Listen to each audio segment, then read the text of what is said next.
नमस्कार विद्यार्थी मित्रांनो, एस जी टेक या यूट्यूब चॅनलवर आपल्या सर्वांचं स्वागत आहे. तर सार्वजनिक आरोग्य विभाग गट क व ड याचा निकाल 21 तारखेला जाहीर झालेला आहे.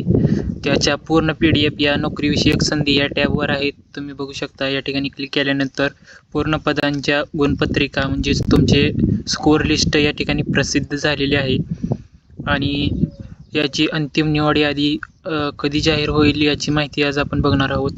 व याचा कट ऑफ, त्यानंतर कागदपत्रे, महत्त्वाची कागदपत्रे काय लागतील, तर याची नोटीस देखील प्रसिद्ध झालेली होती, ती पण आपण बघणार आहोत.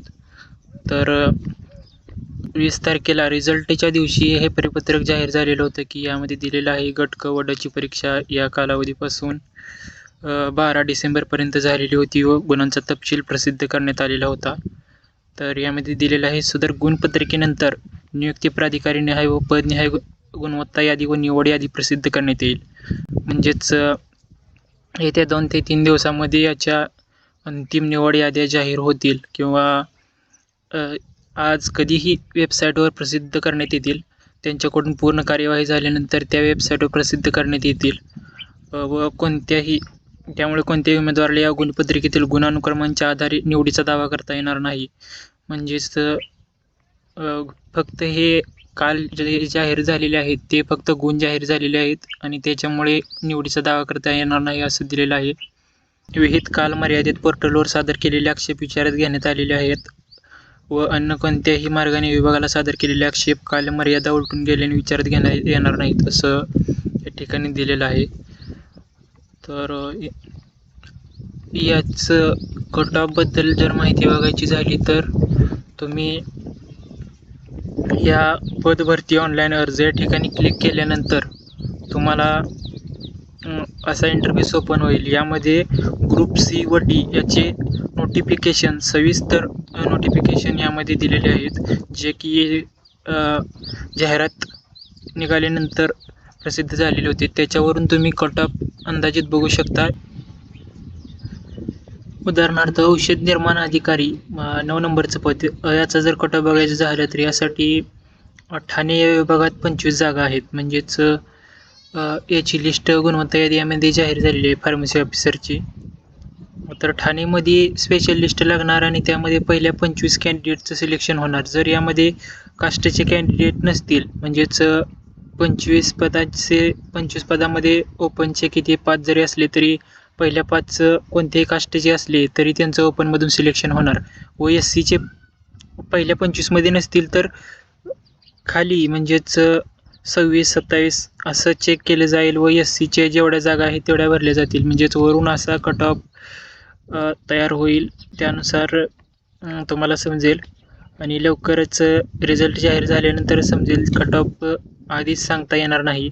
जर तसं तुम्हाला बघायचंच असेल तर तुम्ही पदानुसार व रँकनुसार बघू शकता. आणि मार्क आफ्टर ऑब्जेक्शन म्हणजेच याचा काही संबंध नाही. फायनल सिलेक्शनसाठी मार्क आफ्टर नॉर्मलायझेशन, म्हणजेच नॉर्मलायझेशन झाल्यानंतरचे मार्क गृहीत धरले जातील.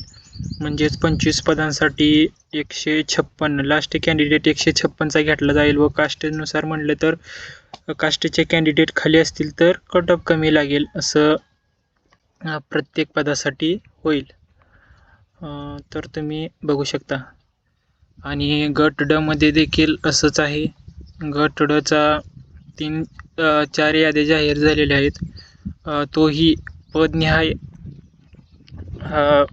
विभागनिहाय जाहीर होणार आहे त्याचा रिझल्ट. म्हणजेच निवड याद्या वेगवेगळ्या लागणार आहेत असं प्रवर्गनिहाय दिलेलं आहे. यामध्ये तुम्ही बघू शकता. गट ड संवर्गाची पदे भरताना कार्यालयनिहाय माहिती उमेदवाराला उपलब्ध करून देण्यात येत आहे. म्हणजेच एका जिल्ह्यातील विविध कार्यालयासाठी उमेदवारास एकाच पदासाठी अर्ज करता येईल. हा अर्ज जिल्हा कार्यालयातील सर्व पदांच्या गुणवत्तेस ग्राह्य धरण्यात येईल आणि अंतिम निवडीकरता जिल्हानिहाय एकच गुणवत्ता यादी तयार करून समुपदेशनाद्वारे व गुणवत्तेनुसार पद निवडीकरता पर्याय उमेदवारास उपलब्ध करून देण्यात येणार आहे.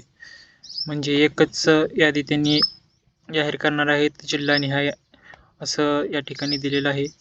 आणि त्याच्यावरून तुम्ही कट ऑफ, जागा किती आहेत आणि रिझल्ट लागल्याशिवाय कट ऑफ या ठिकाणी बघता येणार नाही.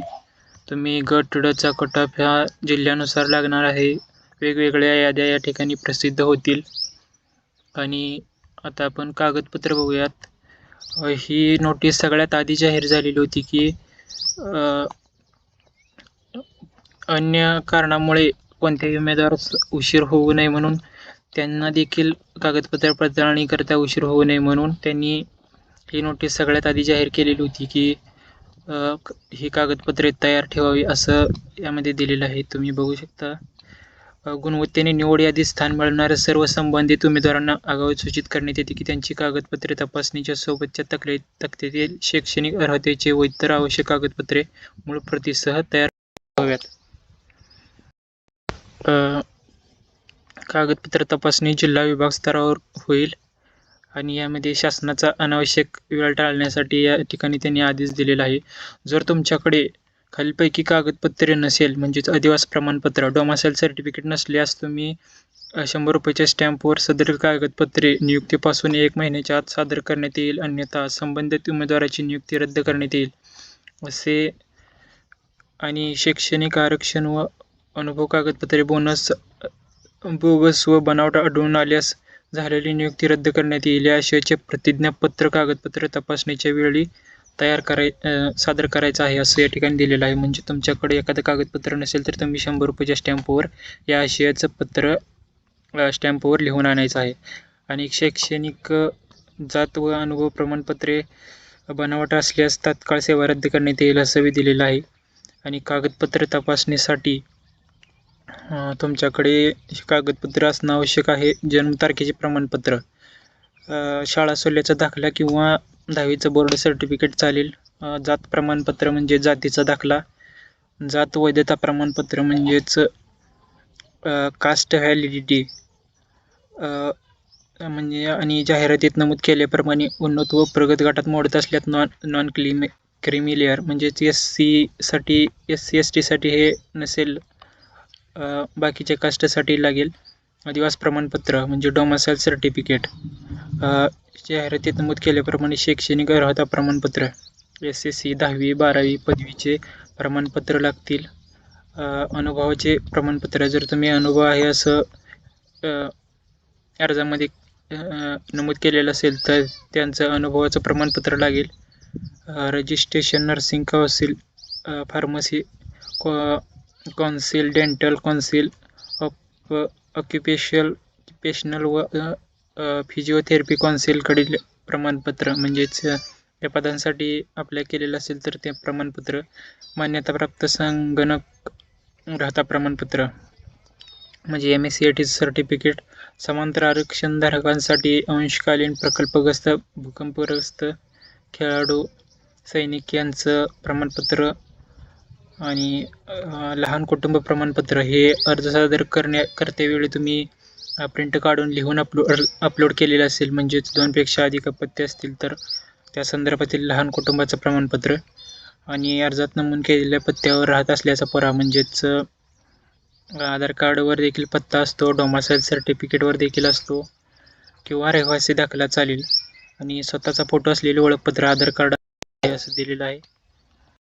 आधार कार्ड, पॅन कार्ड, वाहन चालकाचा परवाना, पासबुक, निवडणूक आयोगाचा ओळखपत्र आणि स्वतःचे पासपोर्ट साईज 2 फोटो. आणि नाव बदलले असल्यास त्याबाबतचे गॅजेट किंवा विवाहामुळे नाव बदलले असल्यास विवाह प्रमाणपत्र. तर अशी कागदपत्रे तुम्ही तयार ठेवा. या कोणती कागदपत्रे लागणार याची देखील लिंक यामध्ये दिलेली आहे. तुम्ही बघू शकता. गट क व ड भरती कागदपत्र तपासणी सूचना या टॅबमध्ये ही PDF अपलोड केलेली आहे. तुम्ही आरोग्य.महाराष्ट्र.gov.in या संकेतस्थळावर भेट दिल्यानंतर दिसेल. आणि रिझल्ट येत्या 2 ते 3 दिवसामध्ये म्हणजेच अंतिम निवड यादी जाहीर होईल.